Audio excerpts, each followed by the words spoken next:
ഏറ്റവും ലേറ്റസ്റ്റ് ആയിട്ട് പുറത്തിറങ്ങിയിട്ടുള്ള ഒരു കിഡിലൻ ഇന്തോനേഷ്യൻ ഹൊറർ മൂവിയാണ് ഞാൻ ഇന്ന് എക്സ്പ്ലെയിൻ ചെയ്യാനായിട്ട് പോകുന്നത്. ഇത് യഥാർത്ഥത്തിൽ നടന്ന ഒരു സംഭവം കൂടിയാണ്. സിനിമയുടെ പേര് the haunted apartment Miss K. സുരഭയ എന്ന് പറയുന്ന ഒരു സ്ഥലത്ത് ഒരു അപ്പാർട്ട്മെന്റ് ഉണ്ട്. അതിൽ 610 റൂമിലേക്ക് ആരെങ്കിലും പോയിട്ടുണ്ടെങ്കിൽ ഒരു കുട്ടിപ്രേതവും അതിൻ്റെ അമ്മ പ്രേതവും ഉണ്ട്. അതിനെ ആരെങ്കിലും കണ്ടാൽ 4 ദിവസത്തിനുള്ളിൽ വടിയായി പോകും, അതായത് ചത്തുപോകും. ആദ്യമായിട്ടാണ് കൂട്ടുകാർ നമ്മുടെ ഈ ഒരു കൊച്ചു ചാനൽ കാണുന്നെങ്കിൽ ഇപ്പൊ തന്നെ ഒന്ന് സബ്സ്ക്രൈബ് ചെയ്ത് വെച്ചേക്കുക. ഒട്ടും വൈകാതെ നമുക്ക് നേരെ കഥയിലോട്ട് കിടക്കാം. സിനിമയുടെ തുടക്കത്തിൽ തന്നെ സുരഭയ എന്ന് പറയുന്ന ആ ഒരു അപ്പാർട്ട്മെന്റ് ആണ് കാണിക്കുന്നത്. അവിടെ താമസിക്കുന്ന ഒരു ലേഡി ആണെന്നുണ്ടെങ്കിൽ എന്നും വന്ന് കംപ്ലൈന്റ് പറച്ചിലാണ്. മറ്റൊന്നുമല്ല, മുകളിലത്തെ നിലയിൽ നിന്ന് അവരുടെ റൂമിലേക്ക് എപ്പോഴും ചോർച്ചയുണ്ട്. എൻ്റെ റൂമിൽ മാത്രം എന്താണ് ഇങ്ങനെ വെള്ളം വീണോണ്ടിരിക്കുന്നത് എന്നൊക്കെ പറഞ്ഞിട്ട് റിസപ്ഷനിൽ പോയിട്ട് പുള്ളിക്കാരി ചൂടായിക്കൊണ്ടിരിക്കുമ്പോൾ ഈ ഒരു അപ്പാർട്ട്മെന്റിന്റെ ഓണർ ആയിട്ടുള്ള ബുലാനാണെന്നുണ്ടെങ്കിൽ പുള്ളിക്കാരിനെ സമാധാനിപ്പിച്ച് നിർത്തുന്നുണ്ട്. പ്ലംബർ നാളെ വരുള്ളൂ എന്ന് പറഞ്ഞിട്ട് ഈ ഒരു പുള്ളിക്കാരനെ വീണ്ടും റൂമിലേക്ക് അയക്കുകയാണ്. പക്ഷേ ആ ഒരു ലേഡി ആണെന്നുണ്ടെങ്കിൽ എനിക്കൊന്നും വയ്യ എന്ന് രാത്രി മുഴുവൻ ഒരു സൗണ്ട് കേട്ടിട്ട് ഇരിക്കാനായിട്ട് എന്നും പറഞ്ഞിട്ട് പുള്ളിക്കാരി ഒരു സ്ക്രൂ ഡ്രൈവറും മറ്റൊക്കെ എടുത്തിട്ട് ആ ഒരു മുകളിലത്തെ നിലയിലേക്ക് കയറാണ്. അവിടെ മൊത്തം അടച്ചിട്ടിരിക്കുകയാണ്. അതും 610 റൂമിലേക്കാണ് ഈ ഒരു സ്ത്രീ പോകുന്നത്. ഈ ഒരു റൂമിൽ എന്തോ ലീക്കേജ് ഉള്ളത് കൊണ്ടാണ് പുള്ളിക്കാരുടെ റൂമിലേക്ക് വെള്ളം വീണുകൊണ്ടിരിക്കുന്നത്. പക്ഷേ ഇപ്പൊ ചെന്ന് കയറിയിട്ടുള്ള ആ ഒരു അപ്പാർട്ട്മെന്റിലാണെന്നുണ്ടെങ്കിൽ ഒരു ലീക്കേജും പുള്ളിക്കാരി കാണുന്നില്ല. അങ്ങനെ അവിടെ ഉണ്ടായിരുന്ന ഒരു ബാത്റൂം തുറന്നു നോക്കിയപ്പോൾ പുള്ളിക്കാരി ഞെട്ടിപ്പോവാണ്. നമ്മൾ നേരത്തെ പറഞ്ഞ ആ ഒരു അമ്മപ്രേതവും മകൾ പ്രേതവും അവിടെ തന്നെ ഉണ്ടായിരുന്നു. അതാണെന്നുണ്ടെങ്കിൽ ഇവരെടുത്ത് ഒരു കാര്യം പറയാണ്: 4 ദിവസം സൂര്യാസ്തമയം, അതായത് 4 days സൺസെറ്റ്. ഈ പറഞ്ഞതിന് അർത്ഥം എന്താണെന്ന് പുള്ളിക്കാരിക്ക് മനസ്സിലായില്ല. പക്ഷെ ഇത് പ്രേതങ്ങളാണെന്ന് മനസ്സിലായി. അതുകൊണ്ട് തന്നെ പുള്ളിക്കാരി അവിടുന്ന് ഓടി രക്ഷപ്പെട്ടിട്ട് അവളുടെ അനിയത്തിയുടെ അടുത്ത് ഈ കാര്യങ്ങളൊക്കെ വന്ന് പറയുന്നുണ്ട്. അങ്ങനെ 3 ദിവസം കടന്നുപോയി. 4ാമത്തെ ദിവസമായിട്ടുണ്ട്. ഈ ഒരു ലേഡി ആണെന്നുണ്ടെങ്കിൽ ഇപ്പോൾ പല്ല് വെച്ചുകൊണ്ടിരിക്കുകയാണ് ബാത്റൂമിൽ. കറക്റ്റ് 6 മണിയായിട്ടുണ്ട് വൈകിട്ട്. സൂര്യാസ്തമയം ഏകദേശം ആയല്ലോ. അപ്പോഴേക്കും ഇവളുടെ പുറകിലായിട്ട് ആ ഒരു ബാത്ത് ടബിൽ നിന്ന് 4 കൈകൾ ഇങ്ങനെ വരികയാണ്. നേരത്തെ കാണിച്ച അതേ 2 പ്രേതങ്ങളായിരുന്നു അത്. അവൾ പെട്ടെന്ന് തന്നെ തിരിഞ്ഞു നോക്കി. പക്ഷെ അവിടെ ഒന്നും തന്നെ കാണാനില്ല. പക്ഷെ എന്തോ ഒന്ന് തന്നെ വേട്ടയാടുന്നുണ്ടെന്ന് അവൾക്ക് മനസ്സിലായി. അവൾ ആ ഒരു ബാത്ത് ടബിലെ വെള്ളത്തിലേക്ക് ഇങ്ങനെ നോക്കുക, അതിനുള്ളിൽ ഇനി ആരെങ്കിലും ഉണ്ടോ എന്ന് അറിയാൻ വേണ്ടിയിട്ട്. അപ്പോഴാണ് അതിൻ്റെ ആ ഒരു പ്രതിബിംബത്തിൽ ഇവളുടെ പുറകിലായിട്ട് ആ 2 പ്രേതങ്ങൾ നിൽക്കുന്നത് ഇവൾ കാണുന്നത്. ഇതേ സമയം ഈ ഒരു ലേഡിയുടെ അനിയത്തിയാണെന്നുണ്ടെങ്കിൽ മേശപ്പുറത്ത് വെച്ചിരുന്ന ചിക്കനൊക്കെ വെട്ടി നുറുക്കിക്കൊണ്ടിരിക്കുകയാണ്. ചേച്ചിയുടെ അലർച്ച കേട്ടിട്ട് അവൾ അങ്ങോട്ടേക്ക് ഓടിപ്പോയി നോക്കുമ്പോൾ ഞെട്ടിപ്പോവാണ്. കാരണം കൈയും തലയും കാലും എല്ലാം വേർപെട്ട് കിടക്കുന്ന ചേച്ചിയാണ് അവൾക്ക് കാണാനായിട്ട് കഴിയുന്നത്. പിന്നീട് കാണിക്കുന്നത് നമ്മുടെ കഥാനായികയായിട്ടുള്ള അൽമയാണ്. അവളൊരു ചെറിയ റെസ്റ്റോറൻറ്റ് നടത്തിക്കൊണ്ടിരിക്കുകയാണ്. പക്ഷേ സംഭവം കച്ചവടം മൊത്തം നഷ്ടത്തിലാണ് ഓടിക്കൊണ്ടിരിക്കുന്നത്. അൽമയുടെ അനിയത്തിയാണ് ഇത്, മിയ. ഇവരുടെ 2 പേരുടെയും അമ്മ ഇപ്പം മരിച്ചു പോയിരിക്കുകയാണ്. അങ്ങനെ ശവസംസ്കാര ചടങ്ങുകളൊക്കെ കഴിഞ്ഞ ശേഷം നമ്മുടെ അൽമയുടെ ബോയ് ഫ്രണ്ട് ആയിട്ടുള്ള റയാൻ ഇവളുടെ അടുത്തേക്ക് വന്നിട്ട് പറയുന്നുണ്ട്: നീ പേടിക്കണ്ട, നീ സമാധാനിക്ക്, നീ എന്തായാലും എൻ്റെ കൂടെ ആ ഒരു സുരഭയ എന്ന് പറയുന്ന നാട്ടിലേക്ക് വാ. അവിടെയാണെന്നുണ്ടെങ്കിൽ നിനക്ക് വേറെ എന്തെങ്കിലും ജോലികളും മറ്റും നോക്കാമല്ലോ. ഇവിടുത്തെ റെസ്റ്റോറൻ്റ് ആണെന്നുണ്ടെങ്കിൽ എന്തായാലും നഷ്ടത്തിലല്ലേ ഓടിക്കൊണ്ടിരിക്കുന്നത്. അങ്ങനെ നമ്മുടെ അൽമയാണെന്നുണ്ടെങ്കിൽ റയാൻ പറയുന്നത് അക്ഷരം പടി അനുസരിക്കുകയാണ്. അതായത് സുരഭയ എന്ന് പറയുന്ന ആ ഒരു നാട്ടിൽ, അതും ഈ ഒരു കൊല നടന്ന അപ്പാർട്ട്മെൻറ്റിലേക്ക് ഇവള് മാനേജർ പോസ്റ്റിലേക്ക് ചെല്ലുകയാണ്. നമ്മുടെ റയാൻ ഒരു പോലീസ് ഉദ്യോഗസ്ഥനാണ് കേട്ടോ. ആ ഒരു അപ്പാർട്ട്മെന്റിൽ നടന്ന കൊലകളും മറ്റുകളൊക്കെ അന്വേഷിച്ചുകൊണ്ടിരിക്കുന്നത് അവൻ തന്നെയായിരുന്നു. ഈ ഒരു അപ്പാർട്ട്മെന്റിൽ അവർക്ക് ജോലി കിട്ടിയെന്ന് പറയുമ്പോൾ ഇതൊരു കോയിൻസിഡൻസ് ആണല്ലോ എന്നാണ് അവനും പറയുന്നത്. അങ്ങനെ നമ്മുടെ റയാനും മിയയും അൽമയും കൂടി ചേർന്നിട്ട് സുരഭയ എന്ന് പറയുന്ന ആ നാട്ടിലേക്ക് വരികയാണ്. ഈ നാടൊക്കെ നിങ്ങൾക്ക് ഇഷ്ടമായോ എന്നൊക്കെ നമ്മുടെ റയാൻ പോകുന്ന വഴിയിൽ ചോദിക്കുന്നുണ്ട്. അങ്ങനെ അധികം വൈകാതെ തന്നെ ഇവർ ആ ഒരു അപ്പാർട്ട്മെന്റിലേക്ക് എത്തുന്നുണ്ട്. ഇവരെ വെൽക്കം ചെയ്യാനായിട്ട് അവിടെ ബുലാനും ഐമനും കാത്തു നിൽക്കുന്നുണ്ടായിരുന്നു. അതായത് അവരുടേതാണ് ഈ ഒരു അപ്പാർട്ട്മെന്റ്. കേസ് അന്വേഷണത്തിന്റെ ഭാഗമായിട്ട് റയാൻ ഇതിനു മുമ്പും ഈ ഒരു അപ്പാർട്ട്മെന്റിലേക്ക് വന്നിട്ടുണ്ടായിരുന്നു. അങ്ങനെ ഇവിടുത്തെ വിശേഷങ്ങളൊക്കെ ഇപ്പോൾ ഇവർ പറയുന്നതിന് ശേഷം അവരെ ലിഫ്റ്റിൽ കയറ്റിയിട്ട് മുകളിലത്തെ നിലയിലേക്ക് കൊണ്ടുപോവുകയാണ്. അൽമയ്ക്കും മിയയ്ക്കും താമസിക്കാനായിട്ടുള്ള റൂമുകൾ ഉള്ളത് 3ാമത്തെ നിലയിലാണ്. 6ാമത്തെ നിലയിലെ പറ്റിയിട്ട് ചോദിക്കുമ്പോൾ അവിടെ ആകെ കേട് വന്ന് കിടക്കുകയാണ്. ഇപ്പം അങ്ങോട്ടേക്ക് ആരും പോകാറില്ല, അത് ക്ലോസ് ആക്കിയിട്ടിരിക്കുകയാണ്. വൈകാതെ തന്നെ നമുക്കത് ഓപ്പൺ ചെയ്യാം എന്നൊക്കെയാണ് ഈ ഒരു ഐമനും അതുപോലെ തന്നെ ബുലാനും പറയുന്നത്. ഇവരൊക്കെ പോയതിന് ശേഷം നമ്മുടെ റയാൻ ആണെന്നുണ്ടെങ്കിൽ അൽമയുടെ അടുത്തൊരു കാര്യം പറയുന്നുണ്ട്: നിനക്ക് എന്തെങ്കിലും സസ്പീഷ്യസ് ആയിട്ട് എന്തെങ്കിലും കാര്യങ്ങൾ തോന്നുകയാണെങ്കിൽ നീ എന്നോട് പറയാൻ മടിക്കരുത് എന്നും പറഞ്ഞ് അവരവിടെ ആക്കിയതിന് ശേഷം റയാൻ അവന്റെ ഓഫീസിലേക്ക് പോവുകയാണ്. അൽമയുടെ അനിയത്തിയായിട്ടുള്ള മിയ അപ്പോൾ ചോദിക്കുന്നുണ്ട്: ചേച്ചിക്ക് ശരിക്കും ആ ചേട്ടനെ ഇഷ്ടമാണോ, അതോ ചേച്ചി വെറുതെ ഒരു രസത്തിനാണോ? എന്തായാലും ആ ചേട്ടൻ നല്ല ചേട്ടനാ. അൽമയുടെ അച്ഛനും അമ്മയാണെന്നുണ്ടെങ്കിൽ പണ്ട് തൊട്ട് എപ്പോഴും വഴക്കായിരുന്നു. ആ കാര്യങ്ങളൊക്കെ ഓർക്കുമ്പോൾ അവർക്ക് ദേഷ്യം വരുന്നുണ്ട്. കല്യാണത്തിന്റെ കാര്യം തന്നെ പറയുമ്പോൾ ആ ഒരു അച്ഛന്റെയും അമ്മയുടെയും കാര്യമാണ് നമ്മുടെ അൽമയ്ക്ക് ഓർമ്മ വരിക. സിനിമയുടെ തുടക്കത്തിൽ ആ ഒരു സ്ത്രീ മരിച്ചു പോയിട്ടുണ്ടായിരുന്നല്ലോ, ആ ഒരു പ്രേതം ആക്രമിച്ചതിനെ തുടർന്നിട്ട്. ആ ഒരു സ്ത്രീയുടെ അനിയത്തിയാണെന്നുണ്ടെങ്കിൽ ഏത് നേരം ഇപ്പൊ പിച്ചും പേയും പറഞ്ഞുകൊണ്ടിരിക്കുകയാണ്. 4 ദിവസം സൂര്യാസ്തമയം. അതെന്താണെന്ന് പോലീസുകാർക്കും മനസ്സിലാവുന്നില്ല. അങ്ങനെ അടുത്ത ദിവസം ആ ഒരു റൂമിലെ ലീക്കേജ് പരിഹരിക്കാനായിട്ട് ഒരാളെ നമ്മുടെ അൽമ കൂട്ടിക്കൊണ്ടുവരുന്നുണ്ട്. ഇന്നിത് ചെയ്യാൻ പറ്റില്ല, ഒരുപാട് എക്യുപ്മെന്റ്സും കാര്യങ്ങളൊക്കെ ടൗണിൽ നിന്ന് എടുക്കാനായിട്ടുണ്ടെന്നൊക്കെ പറഞ്ഞിട്ട് നാളെ വരാമെന്നും പറഞ്ഞിട്ട് അയാൾ പോവാണ്. ആ ഒരു അപ്പാർട്ട്മെന്റിലെ മറ്റ് ജീവനക്കാരോടും ഇവൾ ഈ ഒരു സീലിംഗും മറ്റൊക്കെ ശരിയാക്കാനായിട്ട് വിളിച്ചെങ്കിലും ആരും തന്നെ വരാൻ കൂട്ടാക്കുന്നില്ല. അവരൊക്കെ വീട്ടിലേക്ക് പോവാണെന്ന് പറയാം. അങ്ങനെ നമ്മുടെ അൽമയാണെന്നുണ്ടെങ്കിൽ ഇപ്പൊ അനിയത്തിയായിട്ടുള്ള മിയയും കൂട്ടിയിട്ട് മുകളിലത്തെ നില, അതായത് 6ാമത്തെ നിലയിലേക്ക് പോവാണ്. ആ ഒരു അപ്പാർട്ട്മെന്റ് മൊത്തത്തിൽ താഴിട്ട് പൂട്ടിയേക്കായിരുന്നു. അങ്ങനെ അതാണെന്നുണ്ടെങ്കിൽ ഇപ്പൊ അൽമ തല്ലി പൊട്ടിക്കുന്നുണ്ട്. ശേഷം അകത്തേക്ക് കിടക്കുകയാണ് ഇവർ രണ്ടുപേരും. അതിൽ ഒരു റൂമിൽ നിന്ന് ഇപ്പൊ ഒരു സൗണ്ട് കേട്ടിട്ട് ഇവരും അങ്ങോട്ടേക്ക് പോയി നോക്കുകയാണ്. അങ്ങനെ ഇവരും ആ ഒരു ഡോറ് തുറന്നപ്പോൾ ആ ഒരു സ്ത്രീയും കുഞ്ഞിനെയും കാണുന്നുണ്ട്, അതായത് ആ 2 പ്രേതങ്ങളെ. അപ്പോഴും ഇവരെടുത്തും അതേ ഡയലോഗ് പറയാണ്, 4 days സൺസെറ്റ്. അങ്ങനെ ഇവരവിടെ നിന്ന് ഓടി രക്ഷപ്പെട്ടിട്ട് ഇപ്പൊ ഇവരുടെ റൂമിലേക്ക് എത്തിയിട്ടുണ്ട്. അടുത്ത ദിവസം അൽമയുടെ മേശപ്പുറത്തിരുന്ന കുറച്ച് പിൻസ് ആണെന്നുണ്ടെങ്കിൽ താഴെ വീഴുന്നുണ്ട്. അവിടെ അത് എടുക്കാനായിട്ട് നോക്കിയപ്പോൾ കറക്റ്റ് 1 എന്നുള്ള ആകൃതിയിൽ കാണുന്നുണ്ട്. ഇതേ സമയം നമ്മുടെ അൽമയുടെ അനിയത്തിയായിട്ടുള്ള മീ ആണെന്നുണ്ടെങ്കിൽ ഇപ്പോൾ ഡാൻസ് ക്ലാസ്സിൽ പോയേക്കാണ്. അന്ന് ആ ഒരു അപ്പാർട്ട്മെന്റിലെ ക്ലീനിങ് തൊഴിലാളികൾ വന്നിട്ടുണ്ടായിരുന്നില്ല. അപ്പോൾ റൂം ക്ലീൻ ചെയ്യാനായിട്ട് നമ്മുടെ അൽമയാണ് ഇപ്പോൾ ഒരു റൂമിലേക്ക് പോയിട്ടുള്ളത്. അവിടെയാണെന്നുണ്ടെങ്കിൽ ഒരു പെൺകുട്ടി ഉണ്ടായിരുന്നു. പെട്ടെന്ന് ഇവളെ കണ്ടപ്പോൾ തന്നെ ആ ഒരു പെൺകുട്ടിയാണെന്നുണ്ടെങ്കിൽ ഒരു റൂമിലേക്ക് ഓടി പോകുന്നുണ്ട്. ഒരു കസ്റ്റമർ റിസപ്ഷനിലേക്ക് വിളിച്ചുകൊണ്ടാണ് ഇപ്പോൾ അൽമ നേരിട്ടെത്തിയിരിക്കുന്നത്. അങ്ങനെ അൽമയാണെന്നുണ്ടെങ്കിൽ ഇപ്പോൾ ഈ ഒരു പെൺകുട്ടിയോട് സംസാരിക്കുമ്പോഴേക്കും ആ ഒരു പെൺകുട്ടി വീണ്ടും മറ്റു റൂമിലേക്ക് ഓടിപ്പോവുകയാണ്. എന്നിട്ട് അവൾ ആ ഒരു ഡോർ തുറന്നു നോക്കിയപ്പോൾ ഞെട്ടിപ്പോവുകയാണ്. അതായത് ആ ഒരു പ്രേതം ഇപ്പോൾ ഈ ഒരു പെൺകുട്ടിയുടെ തല ഇങ്ങനെ ഈരി കൊടുക്കുകയാണ്. എൻ്റെ മകളുടെ തല എങ്ങനെ ഉണ്ടെന്ന് പറഞ്ഞിട്ട് ആ ഒരു തലയാണെന്നുണ്ടെങ്കിൽ ഇപ്പോൾ മുറിച്ച് കളയാണ്. അതിനുശേഷം ഇവൾക്ക് നേരെ എറിയാണ്. അപ്പം തന്നെ നമ്മുടെ അൽമ അവിടെ നിന്നും ഓടിപ്പോവാണ്. അവൾ ആ റൂമിൽ നിന്ന് പുറത്തേക്ക് ഇറങ്ങിയപ്പോൾ തന്നെ റയാനും അങ്ങോട്ടേക്ക് വന്നിട്ടുണ്ടായിരുന്നു. റയാന്റെ അടുത്ത് അവൾ നടന്ന കാര്യങ്ങളെല്ലാം തന്നെ പറഞ്ഞു. നിനക്ക് വെറുതെ തോന്നിയതാവും എന്ന് പറഞ്ഞിട്ട് റയാനും ഇപ്പൊ ആ റൂമിലേക്ക് അവളോടൊത്ത് വന്നിട്ടുണ്ട്. നോക്കിയേ, ഇവിടെ ഒന്നും തന്നെയില്ല എന്നൊക്കെ അവൻ പറഞ്ഞിട്ട് പുറത്തേക്ക് വരികയാണ്. അവിടുത്തെ താമസക്കാരെല്ലാവരും തന്നെ ഈ കാര്യങ്ങളൊക്കെ അറിഞ്ഞിരുന്നു. അതുകൊണ്ട് തന്നെ ഐമാന്റെ അടുത്തും ബുലാന്റെ അടുത്തും വന്നിട്ട് അവർ പരാതി പറഞ്ഞുകൊണ്ടിരിക്കുകയാണ്. ആ ഒരു റൂമിൽ എന്തെങ്കിലും കുഴപ്പമുണ്ടോ, ഞങ്ങൾ ഇവിടുന്ന് പോകേണ്ടതായിട്ടുണ്ടോ, എന്തെങ്കിലും പ്രശ്നം, പ്രേതത്തിന്റെ എന്തെങ്കിലും പ്രശ്നം ഉണ്ടെന്ന് നോക്കുമ്പോൾ അവിടെ ഒന്നും ഒരു പ്രശ്നമില്ല, ഞങ്ങൾ ചെക്ക് ചെയ്തിട്ട് നിങ്ങളെ അറിയിക്കാന്ന് പറയാണ്. അങ്ങനെ റയാൻ ആണെന്നുണ്ടെങ്കിൽ ഇപ്പോൾ ഐമാന്റെ അടുത്ത് ചോദിക്കുന്നുണ്ട് ഇവിടെ യഥാർത്ഥത്തിൽ എന്തെങ്കിലും കുഴപ്പമുണ്ടോ. അപ്പോൾ ഐമാൻ ഉള്ള കാര്യം പറഞ്ഞു.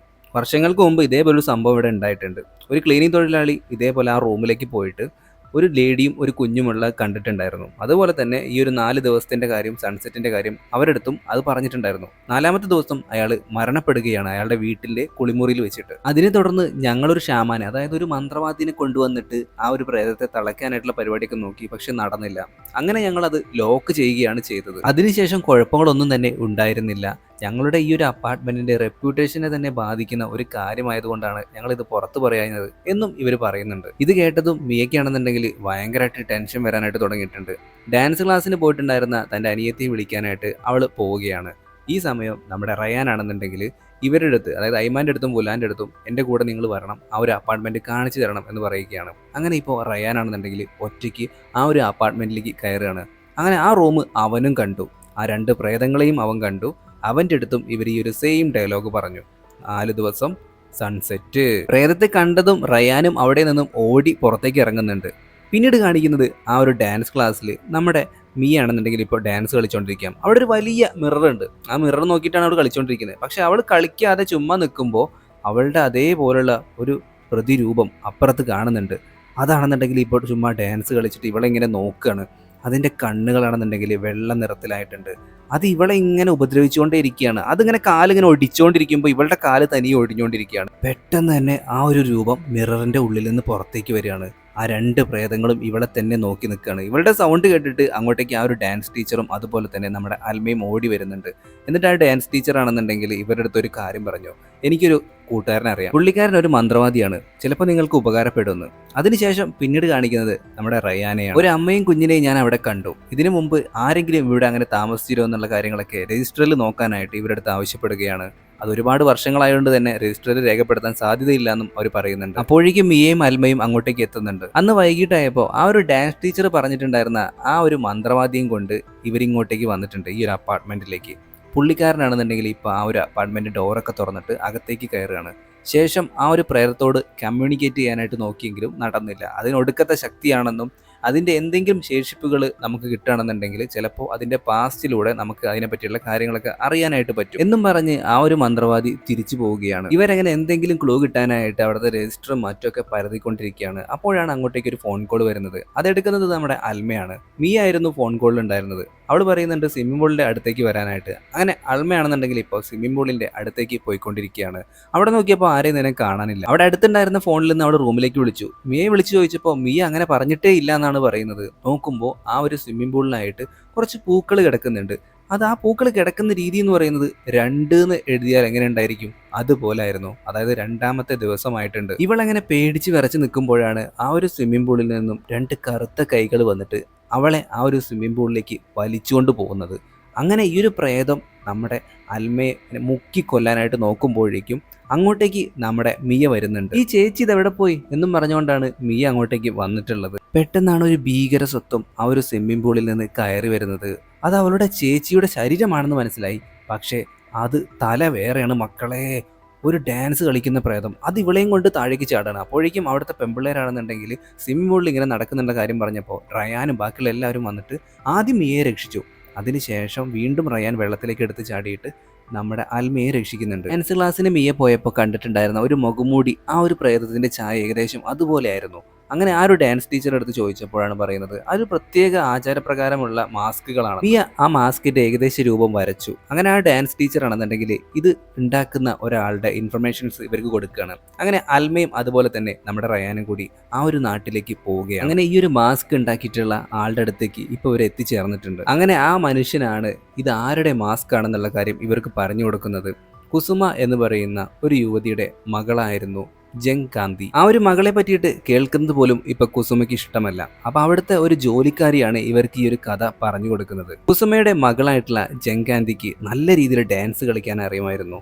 തൻ്റെ മകളോടുള്ള ഇഷ്ടം കാരണം കുസുമയാണ് ആ ഒരു മാസ്ക് തൻ്റെ മകൾക്ക് വേണ്ടിയിട്ട് ഇയാളെ കൊണ്ട് ഉണ്ടാക്കിപ്പിച്ചത്. ആ ഒരു മാസ്ക് ധരിച്ചാണ് പിന്നീട് അങ്ങോട്ട് അവൾ ഡാൻസ് കളിക്കാനായിട്ട് തുടങ്ങിയത്. നാട്ടിലുള്ളവർക്ക് എല്ലാവർക്കും അവളെ ഭയങ്കര കാര്യമായിരുന്നു. പക്ഷേ പെട്ടെന്നൊരു ദിവസം എല്ലാം മാറി മറിഞ്ഞു. നമ്മുടെ ജങ്കാന്തിക്കാണെന്നുണ്ടെങ്കിൽ ഒരു പയ്യനുമായിട്ട് പ്രണയം ഉണ്ടാവുകയും അവൾക്കൊരു ഗർഭം ഉണ്ടാവുകയും ചെയ്യുകയാണ്. അതോടുകൂടിയിട്ട് കുസുമ അവളെ വീട്ടിൽ നിന്ന് പുറത്താക്കുകയാണ്. അങ്ങനെ വേലക്കാരിയായിട്ടുള്ള ആ ഒരു സ്ത്രീയുടെ അടുത്ത് അൽമ ഒരു കാര്യം ആവശ്യപ്പെടുകയാണ്. അതായത് ഈ ഒരു ജങ്കാന്തിയുടെ വസ്ത്രങ്ങളോ അല്ലെങ്കിൽ അവരുടേതായിട്ടുള്ള സാധനങ്ങൾ എന്തെങ്കിലും ഞങ്ങൾക്ക് കിട്ടുമോ എന്ന്. അങ്ങനെ ആ ഒരു വേലക്കാരി ഇവരെയും കൊണ്ട് ആ പുള്ളിക്കാരിയുടെ അതായത് ജങ്കാന്തിയുടെ റൂമിലേക്ക് പോവുകയാണ്. അവിടുത്തെ അലമാരിയിലായിട്ട് ആ ഒരു മാസ്ക് ഉണ്ടായിരുന്നു. അൽമയും റയാനും ആ ഒരു മാസ്ക് അവിടെ നിന്ന് വാങ്ങിച്ച ശേഷം അവർ തിരികെ വീട്ടിലേക്ക് പോവുകയാണ്. പോകുന്ന വഴിയിൽ അവരെ പിന്തുടർന്നുകൊണ്ട് ഒരു ട്രക്ക് പുറകിലുണ്ടായിരുന്നു. ആ ഒരു ട്രക്കാണെന്നുണ്ടെങ്കിൽ മനഃപൂർവ്വം ഇവരുടെ വണ്ടിയെ ഇടിക്കാനായിട്ട് ശ്രമിച്ചുകൊണ്ടിരിക്കുകയാണ്. ഇതേ സമയം മിയാണെന്നുണ്ടെങ്കിൽ ഇവരെയും കാത്തുകൊണ്ട് ആ ഒരു അപ്പാർട്ട്മെന്റിൽ വെയിറ്റ് ചെയ്തുകൊണ്ടിരിക്കുകയാണ്. അവളുടെ റൂമിന് പുറത്തായിട്ട് ഇപ്പോൾ ഒരു ശബ്ദം കേട്ടിട്ട് അവൾ പുറത്തേക്ക് ഇറങ്ങി നോക്കുന്നുണ്ട്. പെട്ടെന്ന് തന്നെ അവളെ എന്തോ വന്നിട്ട് അപായപ്പെടുത്തുന്നുണ്ട്. അതേസമയം ആ ഒരു കാറ് തകർത്ത് തരിപ്പണമാക്കുകയാണ് ആ ഒരു ട്രക്ക് ചെയ്യുന്നത്. നല്ല രീതിയിൽ പരിക്ക് പറ്റിയിട്ടുണ്ടായിരുന്നു നമ്മുടെ റയാനും അതുപോലെ തന്നെ അൽമയ്ക്കും. പിന്നീട് അൽമയും റയാനും കണ്ണു തുറന്ന് നോക്കുമ്പോൾ അവരൊരു ചെറിയ കുടിലായിരുന്നു. അവിടുത്തെ സ്ത്രീയാണെന്നുണ്ടെങ്കിൽ ഇവർക്ക് വേണ്ട മരുന്നും മറ്റൊക്കെ നൽകുന്നുണ്ട്. രണ്ടുപേരും കഷ്ടിച്ച് രക്ഷപ്പെട്ടിട്ടുണ്ട്. അങ്ങനെ ഇവർ അവിടെ നിന്ന് പുറത്തേക്ക് ഇറങ്ങാനായിട്ട് നിൽക്കുമ്പോഴാണ് അവിടുത്തെ ഗൃഹനാഥനാണെന്നുണ്ടെങ്കിൽ ഇപ്പോൾ സുരബയിലേക്കാണ് പോകുന്നത് അവർക്ക് മനസ്സിലാവുന്നത്. അങ്ങനെ അയാളുടെ വണ്ടിയിൽ ഇവർ രണ്ടുപേരും സുരബയിലേക്ക് വീണ്ടും തിരിച്ചു വരികയാണ്. അപ്പാർട്ട്മെന്റിലേക്ക് പോകുന്നതിന് മുമ്പായിട്ട് തന്നെ ആ ഒരു മാസ്കും കൊണ്ട് ഇവരിപ്പോൾ നേരത്തെ കണ്ട ആ സുക്മോ എന്ന് പറയുന്ന മന്ത്രവാദിയുടെ അടുത്തേക്കാണ് പോകുന്നത്. എന്നിട്ട് ഈ ഒരു സ്ത്രീയുടെ ആ ഒരു മാസ്ക് അയാൾക്ക് കൊടുക്കുന്നു. അത് കൈകൊണ്ട് തൊട്ടപ്പോൾ തന്നെ ഈ ഒരു സ്ത്രീയുടെ അതായത് ജങ്കാന്തിയുടെ ആ ഒരു പാസ്റ്റിലേക്ക് അയാൾ പോകുന്നുണ്ട്. അപ്പോൾ തന്നെ ഇവർക്ക് എല്ലാവർക്കും ഒരു കാര്യം വ്യക്തമായി. അതായത് ഇവരിപ്പോൾ താമസിക്കുന്ന ആ ഒരു അപ്പാർട്ട്മെന്റിൽ വെച്ചിട്ടായിരുന്നു ആ ഒരു സ്ത്രീയും കുഞ്ഞും മരിച്ചിട്ടുണ്ടായിരുന്നത്. അതിന്റെ പിന്നിലുള്ളത് ആരാണെന്ന് ഇവർക്ക് മനസ്സിലാവുന്നേയില്ല. പോലീസ് കേസും മറ്റുമെല്ലാം ആയതുകൊണ്ട് തന്നെ അവിടെ ഉണ്ടായിരുന്ന താമസിച്ചിരുന്ന എല്ലാ ആളുകളും ഇപ്പോൾ അപ്പാർട്ട്മെന്റ് ഉപേക്ഷിച്ച് പോയിക്കൊണ്ടിരിക്കുകയാണ്. മുലാനും അതുപോലെ തന്നെ ഐമാനും എല്ലാവരെയും പിടിച്ചു നിർത്താനായിട്ട് ശ്രമിച്ചെങ്കിലും നടന്നില്ല. അപ്പോഴേക്കും നമ്മുടെ റയാനും ബാക്കിയുള്ളവരെല്ലാവരും അങ്ങോട്ടേക്ക് എത്തിയിട്ടുണ്ടായിരുന്നു. കൂടെ ആ ഒരു മന്ത്രവാദിയും ഉണ്ടായിരുന്നു. അങ്ങനെ നമ്മുടെ ഐമാന്റെ അടുത്തും മുലാന്റെ അടുത്തും പറയുകയാണ് ഞങ്ങൾക്ക് ആ ഒരു റൂം വീണ്ടും തുറന്നു തരണം. അങ്ങനെ മന്ത്രവാദിയും ഇവരെല്ലാവരും കൂടി ചേർന്നിട്ട് വീണ്ടും ആ ഒരു 6ാമത്തെ നിലയിലേക്ക് പോവുകയാണ്. ആ ഒരു പ്രേതത്തിന്റെ മൃതദേഹവും മറ്റും എവിടെന്നെങ്കിലും കണ്ടെത്താനായിട്ട് പറ്റിയിട്ടുണ്ടെങ്കിൽ ഇവർക്ക് എന്നേക്കുമായിട്ട് അതിൽ നിന്ന് മോക്ഷം കിട്ടും എന്നൊക്കെയാണ് ഇപ്പൊ ഈ ഒരു മന്ത്രവാദി പറയുന്നത്. അങ്ങനെ ഇവർ ഓരോരുത്തരായിട്ട് പല റൂമുകളിലും പോയിട്ട് തിരയാനായിട്ട് ആരംഭിച്ചു. പക്ഷെ ഒന്നും തന്നെ ഇവർക്ക് കണ്ടെത്താനായില്ല. മാത്രമല്ല ഐമാനും ബുലാനും കൂടി ചേർന്നിട്ട് ഇവരെ 3 പേരെയും അപായപ്പെടുത്തിയിട്ട് ബോധം കെടുത്തിയിട്ട് അവിടെ കെട്ടിയിടുകയാണ്. പിറ്റേ ദിവസം കണ്ണ് തുറന്ന് നോക്കുമ്പോൾ നമ്മുടെ അൽമയാണെന്നുണ്ടെങ്കിൽ ഒരു ബാത്റൂമിലാണ് കിടക്കുന്നത്. അതേസമയം നമ്മുടെ റയാനെ കാണാത്തതിനെ തുടർന്നിട്ട് റയാൻ്റെ കൂടെ വർക്ക് ചെയ്യുന്ന കേന്ദ്ര എന്ന് പറയുന്ന ഒരു പോലീസ് ഉദ്യോഗസ്ഥൻ ഈ ഒരു അപ്പാർട്ട്മെന്റ് വന്ന് തിരക്കുമ്പോൾ ബുലാനാണെന്നുണ്ടെങ്കിൽ ഇവരുടെ അടുത്ത് കള്ളം പറയുകയാണ്. ആ ഒരു പോലീസുകാരനാണെന്നുണ്ടെങ്കിൽ വണ്ടിയിൽ തന്നെ ഇരുന്നു. അതിനുശേഷം പിന്നീട് കാണിക്കുന്നത് അൽമയും റയാനെയാണ്. റയാൻ ഒരുവിധം അവൻ്റെ കയ്യിലുണ്ടായിരുന്ന ആ ഒരു കെട്ടും മറ്റൊക്കെ കഴിച്ചതിന് ശേഷം അൽമ കിടക്കുന്ന ആ റൂമിലേക്ക് വരികയാണ്. എന്നിട്ട് നോക്കുമ്പോൾ അവിടെ ആയിട്ട് ബാത്ത് ടബിൽ നമ്മുടെ സുക്മോ എന്ന് പറയുന്ന ആ ഒരു മന്ത്രവാദിയും കിടത്തിയിരിക്കുന്നത് അവൻ കാണുന്നുണ്ട്. അടുത്തുള്ള ഒരു റൂമിലായിട്ട് മിയയും ഇവർ കെട്ടിയിട്ടിട്ടുണ്ടായിരുന്നു. നമ്മുടെ സുക്മാനാണെന്നുണ്ടെങ്കിൽ പകുതി ബോധം മാത്രമേ ഉള്ളൂ. ഇതേ സമയം വുലാനും അതുപോലെ തന്നെ ഐമാനും ഭയങ്കര ചർച്ചയിലാണ്. അവരുടെ ഈ ഒരു അപ്പാർട്ട്മെൻറ്റിൻ്റെ റെപ്യൂട്ടേഷൻ തന്നെ തകർന്നിരിക്കുന്നു. ഇനി അതുങ്ങളൊന്നും ഒരിക്കലും ഇവിടെ നിന്ന് പുറത്തേക്ക് പോകാൻ പാടില്ല എന്നാണ് ഐമാൻ പറയുന്നത്. അങ്ങനെ ഇപ്പോൾ സുക്മാൻ്റെ ബോധം കറക്റ്റായിട്ട് വന്നിട്ടുണ്ട്. അദ്ദേഹം ആ ഒരു മുഖംമൂടി വീണ്ടും കയ്യിൽ വെച്ചിട്ട് ആ ഒരു പ്രേതത്തിൻ്റെ അതായത് ജങ്കാന്തിയുടെ പാസ്റ്റിലേക്ക് പോവുകയാണ്. അപ്പോഴാണ് കാര്യങ്ങൾ വ്യക്തമായത്. അതായത് ഈ ഒരു ഐമാൻ്റെ ഭാര്യയായിരുന്നു ജങ്കാന്തി. ഇവരങ്ങനെ സന്തോഷമായിട്ട് ജീവിച്ചു വരുമ്പോഴാണ് ഐമാൻ്റെ യഥാർത്ഥ സ്വഭാവം ജങ്കാന്തിക്ക് മനസ്സിലാവുന്നത്. ഐമാന് വുലാൻ എന്ന് പറയുന്ന സ്ത്രീയുമായിട്ട് ഒരു അവിഹിത ബന്ധമുണ്ടായിരുന്നു.